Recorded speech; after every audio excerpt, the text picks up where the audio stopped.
एक बार सुमेरु पर्वत पर बैठे हुए ब्रह्मा जी के पास जाकर देवताओं ने उनसे अविनाशी तत्व बताने का अनुरोध किया। शिव जी की माया से मोहित ब्रह्मा जी उस तत्व को न जानते हुए भी इस प्रकार कहने लगे, मैं ही इस संसार को उत्पन्न करने वाला स्वयं हूँ, अजन्मा, एकमात्र ईश्वर, अनादि भक्ति, ब्रह्म घोर निरंजन आत्मा हूँ।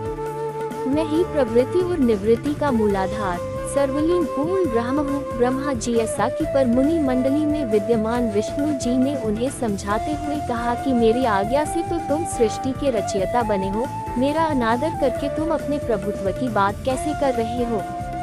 इस प्रकार ब्रह्मा और विष्णु अपना अपना प्रभुत्व स्थापित करने लगे और अपने पक्ष के समर्थन में शास्त्र वाक्य उद्धृत करने लगे। अंततः वेदों से पूछने का निर्णय हुआ तो स्वरूप धारण करके आए चारों वेदों ने क्रमशः अपना मत इस प्रकार प्रकट किया। ऋग्वेद जिसके भीतर समस्त भूत निहित हैं तथा जिससे सब कुछ प्रवत होता है और जिसे परमात्मा कहा जाता है, वह एक रूप रूपी है।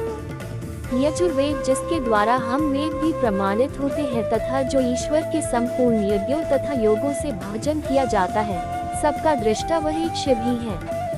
सामवेद जो समस्त संसारी जनों को भरमाता है, जिसे योगी जन ढूंढते हैं और जिसकी भांति से सारा संसार प्रकाशित होता है, वे एक त्रयंबक शिव जी ही है।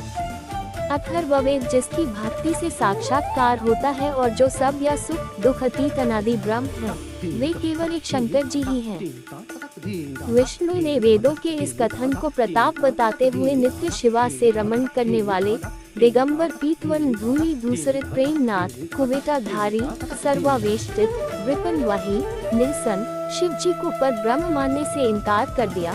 ब्रह्मा विष्णु विवाद को सुनकर ओंकार ने शिव जी की ज्योति नित्य और सनातन पर ब्रह्म बताया, परंतु फिर भी शिव माया से मोहित ब्रह्मा विष्णु की बुद्धि नहीं बदली। उस समय उन दोनों के मध्य आदि अंत रहित एक ऐसी विशाल ज्योति प्रकट हुई कि उससे ब्रह्मा का पंचम सिर चलने लगा। इतने में त्रिशूलधारी नील लोहित शिव वहां प्रकट हुए तो अज्ञानतावश ब्रह्मा उन्हें अपना पुत्र समझकर अपनी शरण में आने को कहने लगे।